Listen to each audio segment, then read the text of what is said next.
నా ఈ రోజుల్లో చాలా మంది క్రైస్తవులు అవసరం లేని వాటి మీద అవసరం లేని వాటి కోసం ప్రయాసపడుతున్నారు. బైబిల్ ప్రకారంగా ఆలోచిస్తే దేని గురించి ప్రయాసపడాలని బైబిల్లో చెప్తుందన్న?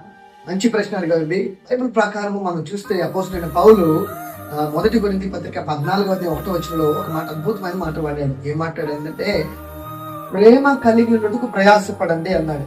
ఈ అంత్య దినాల్లో మనం చూసినట్లయితే దేని దానికో ప్రయాసపడుతున్నారు, డబ్బుల కొరకు అన్నిటికో ప్రయాసపడుతున్నారు, కానీ ఇంట్లోకి వచ్చే లోపలికి లేదా సమాజంగా కూడే లోపలికి ప్రేమ పరివైపోయింది. సేవకుల మధ్య ప్రేమ లేదు, ఇంకా అనేక సహోదరు కుటుంబాలలో ప్రేమ లేదు. మనం చూస్తున్నాం. మనము ఉదయం నుంచి ఆ న్యూస్ లో చూసినా, టీవీలో ఆ టీవీ ఛానల్ న్యూస్ లో చూసినా, పేపర్లో చూసినా చాలా మంది ప్రేమ లేక ఒకరినొకరు హత్య చేసుకున్నారు, చనిపోతున్నారు. అటువంటి భయంకరమైన సందర్భంలో దేవుడు అంటున్నాడు, ప్రేమ కలిగి మనం ప్రయాసపడాలి. కాబట్టి ఈ అంత్య దినాలు మనం ఏం చేయాలండి?